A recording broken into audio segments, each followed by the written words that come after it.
പുതിയൊരു വീഡിയോയിലേക്ക് എല്ലാവർക്കും സ്വാഗതം. അന്ന് കുറച്ച് തിരക്കുണ്ടെന്ന് പറഞ്ഞ് പെട്ടെന്ന് പോകാനായിട്ട് നിൽക്കുമ്പോൾ അന്ന് ചോദിക്കുന്നുണ്ടായിരുന്നു എൻ്റെ കൂടെ ഒരു ചായ കുടിക്കാൻ പോലും നന്ദുവിനിപ്പോൾ സമയമില്ലേന്ന്. അപ്പോൾ ഞാൻ എൻ്റെ അച്ഛൻ്റെ കഷ്ടപ്പാടൊക്കെ പറഞ്ഞിട്ടുണ്ടല്ലോ, ഇനി അച്ഛനെയും അമ്മേനെയൊന്നും കഷ്ടപ്പെടുത്താതെ ഒരു ജോലിയൊക്കെ സമ്പാദിച്ച് അവരെ നോക്കണം എന്നുള്ളതൊക്കെ പറയാനുണ്ട്. അപ്പോൾ നന്ദുവിനോട് അനി പറയുന്നുണ്ടായിരുന്നു, ഞാൻ നന്ദുവിനൊരു ജോലി ഓഫർ ചെയ്തതല്ലേ, ഇനിയിപ്പോൾ ഞങ്ങളുടെ ജ്വല്ലറിയുടെ 2-3 ബ്രാഞ്ച് ഞാനാണ് നോക്കി നടത്താൻ പോകുന്നത്.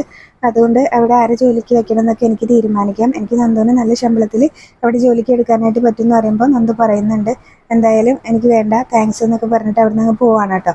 പിന്നീട് മുത്തശ്ശൻ്റെ അടുത്തേക്ക് ഞാൻ ചെന്നിട്ട് ഇങ്ങനെ കാര്യമൊക്കെ പറയാനായിട്ട് ഇങ്ങനെ ശ്രമിക്കുകയൊക്കെ ചെയ്യുന്നുണ്ടായിരുന്നു.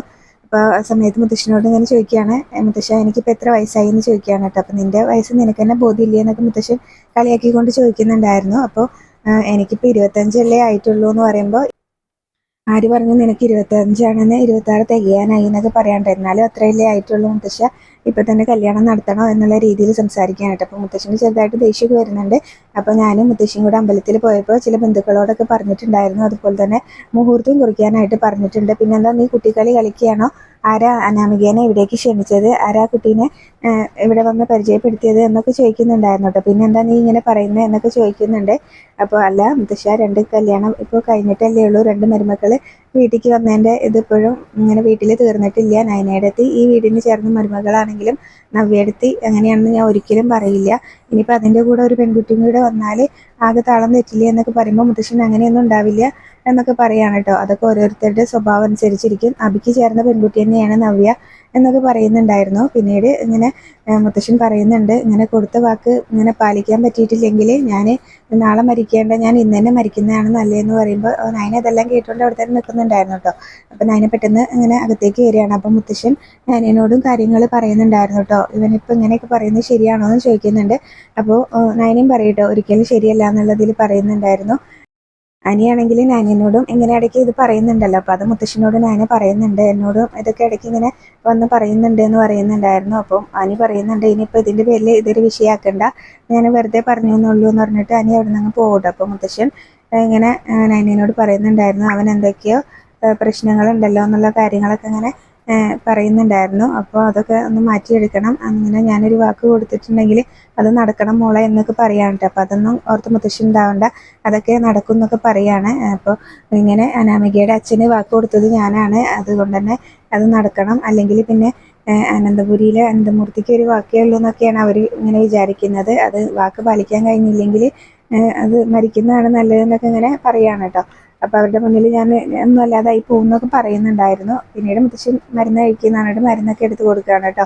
അപ്പോൾ എന്തായാലും പിന്നീട് ഇങ്ങനെ പറയുന്നുണ്ടായിരുന്നു, അവനിപ്പോൾ ഇങ്ങനെ പറയാൻ എന്താ കാരണം എന്നൊക്കെ ചോദിക്കുന്ന സമയത്ത് അവന് ഇങ്ങനെ കല്യാണം കഴിഞ്ഞാൽ പെട്ടെന്ന് തിളക്കപ്പെടുമല്ലോ, അതുകൊണ്ടാവും എന്ന് പറയുമ്പോൾ, അപ്പോൾ കല്യാണം ഒരു ബന്ധനമാണല്ലേ എന്നൊക്കെ ഇങ്ങനെ ചോദിക്കുകയാണ് കേട്ടോ ഞാനിനോടൊപ്പം. ഞാനെ ചിരിച്ചുകൊണ്ട് അതങ്ങനെ സമ്മതിക്കുന്ന രീതിയിൽ പറയുമ്പോൾ ഇങ്ങനെ മുത്തശ്ശൻ്റെ കാലഘട്ടത്തിലെ കാര്യങ്ങളൊക്കെ ഞാനിനോട് പറയുന്നുണ്ടായിരുന്നു. പിന്നീട് കല്യാണം ഭംഗിയായിട്ട് നടക്കണം എന്നൊക്കെ പറഞ്ഞിട്ട് ഇങ്ങനെ മുത്തശ്ശൻ പറയുന്ന സമയത്ത് അതൊക്കെ നടക്കും എന്ന് പറഞ്ഞിട്ട് നയനി അവിടെ നിന്ന് പോവാണ്.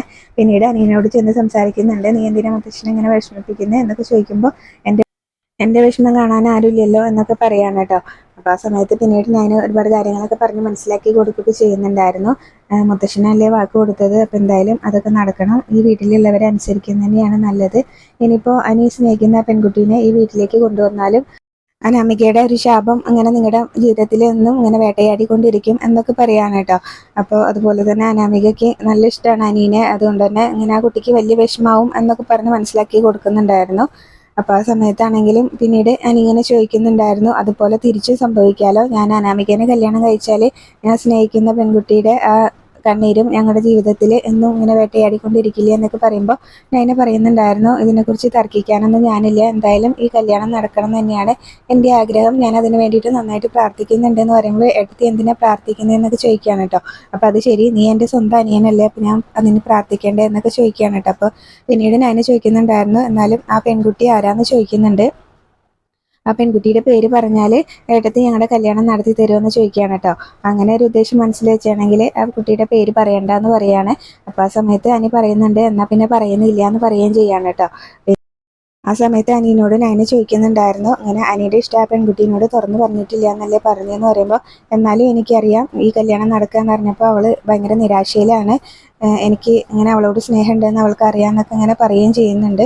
അപ്പോൾ എന്തായാലും അങ്ങനെ നയനയാണെങ്കിലും പറയുന്നുണ്ടായിരുന്നു ഈ കല്യാണം തന്നെ നടക്കണം എന്നുള്ള രീതിയിലൊക്കെ പറഞ്ഞിട്ട് അങ്ങ് പോകുന്നുണ്ട്. അപ്പോൾ അനി മനസ്സിൽ വിചാരിക്കുന്നുണ്ട് ഏട്ടത്തി ഏറ്റവും കൂടുതൽ സ്നേഹിക്കുന്ന നന്ദുവിനെയാണ് ഞാൻ സ്നേഹിക്കുന്നതെന്ന് ഏട്ടത്തി അറിയുന്നില്ലല്ലോ എന്നൊക്കെ ഓർക്കുന്നുണ്ട്. പിന്നീട് നന്ദുവിനെ വിളിക്കുന്നുണ്ട് നയന. അപ്പോൾ നയന ചോദിക്കുന്നുണ്ടായിരുന്നു നീയും അനിയും വലിയ കൂട്ടാണല്ലോ, അപ്പോൾ അവൻ്റെ മനസ്സിൽ ഏതൊരു പെൺകുട്ടിയുണ്ട്, അത് ആ കുട്ടിയുടെ പേര് നിന്നോട് പറഞ്ഞിട്ടുണ്ടോ എന്നൊക്കെ ചോദിക്കുന്നുണ്ട് കേട്ടോ. എനിക്കാണെങ്കിൽ ഇപ്പോൾ ഈ കല്യാണത്തിനോട് ഒരു താല്പര്യമില്ല. അപ്പം ഇവിടുത്തെ മുത്തശ്ശിൻ്റെ കാര്യമൊക്കെ അറിയാമല്ലോ, അപ്പം മുത്തശ്ശിനോട് അവൻ കല്യാണം നീട്ടി വെക്കണം എന്നൊക്കെയാണ് പറഞ്ഞുകൊണ്ടിരിക്കുന്നത്. അപ്പോൾ മോളോടെങ്ങാനും ആ പേര് പറഞ്ഞിട്ടുണ്ട്, മോൾക്ക് അറിയുമോ എന്നൊക്കെ ചോദിക്കുകയാണ് കേട്ടോ. അപ്പോൾ നന്ദു പറയുന്നുണ്ട് എനിക്കറിയില്ല എന്നൊക്കെ പറയുകയാണ് കേട്ടോ. ആരോട് പറഞ്ഞില്ലെങ്കിൽ ചിലപ്പോൾ മോളോട് പറഞ്ഞിട്ടുണ്ടാവുമല്ലോ, അതുകൊണ്ട് ചോദിച്ചാണ് എന്നൊക്കെ പറയുന്നുണ്ട്. അപ്പോൾ പിന്നീട് നന്ദു ഇങ്ങനെ വിഷമിച്ച് നടക്കുന്നതിൻ്റെ കാരണങ്ങളൊക്കെ ചോദിക്കുന്നുണ്ടായിരുന്നു കേട്ടോ.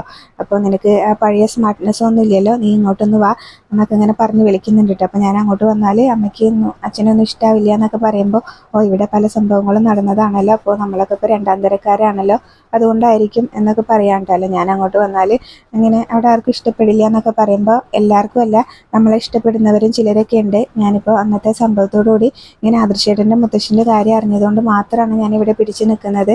മുത്തശ്ശിന് ഒരു തരത്തിൽ ഒരു വിഷമം ഉണ്ടാകരുതെന്ന് എനിക്ക് നല്ല ആഗ്രഹമുണ്ട് എന്നൊക്കെ പറയാം കേട്ടോ. അപ്പോൾ എന്തായാലും എനിക്ക് നിന്നെ ഒന്ന് കാണണം, നീ ഇങ്ങോട്ട് വാ എന്നൊക്കെ പറയുന്നുണ്ട് കേട്ടോ. അപ്പോൾ പിന്നീട് ശരി എന്നൊക്കെ പറഞ്ഞിട്ട് വെക്കുകയാണ്. അപ്പോൾ ഞാൻ അങ്ങോട്ട് പോകാൻ ആഗ്രഹിച്ച സമയത്ത് തന്നെയാണ് ചേച്ചി വിളിച്ചത്, എന്തായാലും ഒന്ന് പോയിട്ട് വരാമെന്ന് നന്ദും മനസ്സിൽ വിചാരിക്കുകയാണ്. പിന്നീട് നവ്യ ആകെ ടെൻഷൻ അടിച്ച് ഇങ്ങനെ ഇരിക്കുകയാണ് കേട്ടോ. അപ്പോൾ വീണ്ടും നിർമ്മല ഓരോ ഫോട്ടോസ് ഇങ്ങനെ അയച്ചു കൊടുക്കുന്നുണ്ട്, അതൊക്കെ കണ്ട് ആകെ ടെൻഷനിലാണ് കേട്ടോ. അപ്പോൾ അബിയും കൂടെ ഉണ്ടായിരിക്കും നിർമ്മലിൻ്റെ. അപ്പോൾ അബി ആണെങ്കിലും ഇങ്ങനെ പറയുന്നുണ്ട് നിനക്ക് ഞാൻ അവളുടെ എത്ര ഫോട്ടോസ് വേണമെങ്കിലും കളക്ട് ചെയ്ത് തരാം, ഇങ്ങനെ ഇടയ്ക്ക് ഓരോ ഫോട്ടോസ് ഇങ്ങനെ അയച്ചുകൊണ്ടേ ഇരിക്കണം എന്നൊക്കെ ഇങ്ങനെ പറഞ്ഞുകൊണ്ട് ഇങ്ങനെ ഓരോന്ന് പറഞ്ഞു കൊടുക്കുന്നുണ്ട് കേട്ടോ. അവൾ ആകെ ടെൻഷൻ അടിച്ച് ഇതാവണം എന്നൊക്കെ പറഞ്ഞിട്ട് ഇങ്ങനെ പറയുന്നുണ്ട്. അപ്പോൾ ആ സമയത്താണെങ്കിലും നവിക്ക് ഭയങ്കര ടെൻഷനാണ് കേട്ടോ. ഈ ഫോട്ടോസൊക്കെ അബി കണ്ടിട്ടുണ്ടെങ്കിൽ എന്തായാലും ഇങ്ങനെ ഈ ബന്ധം തകർന്നു എന്നുള്ള രീതിയിലൊക്കെ നവിയും ചിന്തിക്കുന്നുണ്ട്. പിന്നീട് അബിയാണെങ്കിലും നിർമ്മലിനോട് പറയുന്നുണ്ടായിരുന്നു വയറ്റിലൊരു കുഞ്ഞില്ലാതിരുന്നിട്ടും ഇങ്ങനെ പാഡ് കെട്ടി വെച്ച് ഞങ്ങളൊക്കെ പറ്റിച്ചതാണ്, അപ്പോൾ അവളോട് ഇങ്ങനെ ചെയ്യുന്നതിൽ ഒരു തെറ്റുമില്ല. അപ്പം ഇങ്ങനെ പറയുന്ന സമയത്ത് നിർമ്മൽ ചോദിക്കുന്നുണ്ടായിരുന്നു നീ അടുത്തേക്ക് ചെല്ലുമ്പോൾ അവൾ എന്താ പറയുന്നതെന്നൊക്കെ ചോദിക്കുന്നുണ്ട്. അപ്പോൾ അവൾക്ക് ഇതെങ്ങനെ എന്നോട് പറയാൻ പറ്റുമോ, അവളുടെ ടെൻഷനൊക്കെ ഞാൻ ആസ്വദിക്കുന്നുണ്ട് നന്നായിട്ട് എന്നൊക്കെ അബി പറയാണ് കേട്ടോ. ഇനിയിപ്പോൾ അവളുടെ ഒരു അനിയത്തി ഉണ്ട്, അവളോട് കാര്യങ്ങൾ പറഞ്ഞാൽ ഇങ്ങനെ ആകെ പെട്ടുപോകും എന്നുള്ള കാര്യം ഉറപ്പാണ്, അവൾക്ക് കുറച്ച് ബുദ്ധി കൂടുതലാണ് എന്നൊക്കെ പറയുന്നുണ്ടായിരുന്നു കേട്ടോ. അപ്പോൾ എന്തായാലും ഇനിയിപ്പോൾ അവൾ ടെൻഷൻ അടിച്ച് ഇങ്ങനെ ആത്മഹത്യ ചെയ്യാനുള്ള ഒരു ഇതും കാണുന്നുണ്ട്. അങ്ങനെയാണെങ്കിൽ കാര്യങ്ങൾ എളുപ്പമായി എന്ന് പറയുമ്പോൾ നിർമ്മൽ ചോദിക്കുന്നുണ്ട് അതിപ്പോൾ ഒരു പോലീസ് കേസ് ആയാലും ഞാനും പെടില്ലേ എന്ന് ചോദിക്കുകയാണ് കേട്ടോ. അപ്പോൾ നീ പെട്ടാലും ഇങ്ങനെ പണവും സ്വാധീനം കൊണ്ട് ഞാൻ അത് എല്ലാം കളഞ്ഞോളാന്ന് പറയാണ് കേട്ടോ.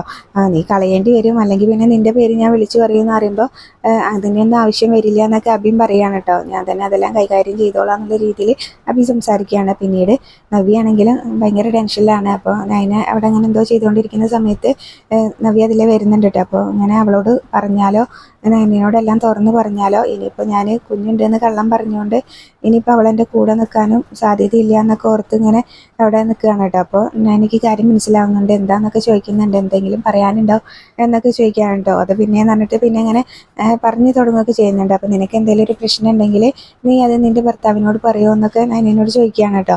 അപ്പോൾ ആ സമയത്ത് പറയുന്നുണ്ടായിരുന്നു എനിക്ക് എന്തെങ്കിലും വിഷമമുണ്ടെങ്കിൽ ഞാനത് തുറന്നു പറയുമെന്ന് പറയാനുണ്ട്. അപ്പോൾ എല്ലാ കാര്യങ്ങളും പറയുമെന്ന് ചോദിക്കുമ്പോൾ പറയേണ്ട കാര്യങ്ങളാണെങ്കിൽ പറയുമെന്ന് പറയാണ് കേട്ടോ. ഇപ്പോൾ ചേച്ചിയുടെ വയറ്റിൽ കുഞ്ഞുണ്ട് എന്ന് ഞാൻ ആദർശേട്ടനോട് മറച്ചു വെച്ചതാണല്ലോ ഇപ്പോൾ ഇവിടെ വലിയ പ്രശ്നമായത്, ചേച്ചി ചെയ്തതാണ് തെറ്റ്, പക്ഷേ അതിന് കൂട്ടു നിന്ന ഞാനായില്ലേ ഇപ്പോൾ വലിയ തെറ്റുകാരി എന്നൊക്കെ പറയുന്നുണ്ടായിരുന്നു കേട്ടോ. അപ്പം അങ്ങനെയാണെങ്കിൽ എനിക്ക് എൻ്റെ പ്രശ്നങ്ങൾ എൻ്റെ ഭർത്താവിനോട് പറഞ്ഞൂടെ എന്നൊക്കെ ചോദിക്കുന്നുണ്ട് കേട്ടോ നവ്യാണെങ്കിലും. അപ്പോൾ ആ സമയത്ത് നൈനയാണെങ്കിലും പറയുന്നുണ്ടായിരുന്നു ആദർശേട്ടനെ പോലെയല്ല അബിക്ക് ഇങ്ങനെ ചേച്ചിനോട് വലിയ സ്നേഹം ഒന്നും ഇല്ല എന്നൊക്കെ പറയുന്നുണ്ട്. അപ്പം അത് നീ പറഞ്ഞത് ശരിയാണ്, എൻ്റെ അമ്മായിയമ്മയ്ക്കും എൻ്റെ ഭർത്താവിനും എന്നോട് ഇങ്ങനെ ആത്മാർത്ഥമായിട്ടുള്ള ഒരു സ്നേഹമൊന്നും ഇല്ല എന്നൊക്കെ പറയുന്നുണ്ട്. ആ സമയത്ത് നൈന ചോദിക്കുന്നുണ്ടായിരുന്നു അതിൻ്റെ കാരണം വ്യക്തമായിട്ട് ചേച്ചിക്ക് അറിയാലോ എന്നൊക്കെ പറയുന്നുണ്ടായിരുന്നു. അപ്പോൾ അബീനെ കള്ളം പറഞ്ഞാണല്ലോ കല്യാണം കഴിച്ചത്, അപ്പോൾ അതിനെക്കുറിച്ചും ഒക്കെ നൈന അങ്ങനെ പറഞ്ഞു കൊടുക്കുന്നുണ്ടായിരുന്നു കേട്ടോ. അപ്പോൾ എന്തായാലും ചേച്ചിയുടെ മനസ്സിൽ എന്തെങ്കിലും ഉണ്ടെങ്കിൽ തുറന്നു പറയാം, എനിക്ക് അടുക്കളയിൽ ഒരുപാട് ജോലി ഉണ്ട് എന്ന് പറയാണ് കേട്ടോ. അപ്പോൾ പിന്നീട് നൈന പറയുന്നുണ്ടായിരുന്നു ചേച്ചി വയറ്റിൽ ഒരു കുഞ്ഞുണ്ട് എന്ന് പറഞ്ഞാണ് അടുക്കളയിൽ പോലും കയറാതിരുന്നത്, ഇപ്പോഴും അങ്ങനെ തന്നെയാണ്, ഇനിയിപ്പോൾ അതിനും ചേച്ചീൻ്റെ അമ്മായിയമ്മയും ഭർത്താവും ചോദ്യം ചെയ്യും എന്നൊക്കെ പറയാണ് കേട്ടോ. അപ്പോൾ എന്തെങ്കിലും മനസ്സിലുണ്ടെങ്കിൽ അതൊക്കെ തുറന്നു പറയുമെന്ന് ഇങ്ങനെ നൈന പറയുകയാണ്. അപ്പോൾ പറയണോ പറയണ്ടേ എന്നുള്ളതിൽ നിൽക്കുകയാണ് നവ്യ. അപ്പോൾ അവിടെയാണ് ഇന്നത്തെ എപ്പിസോഡ്.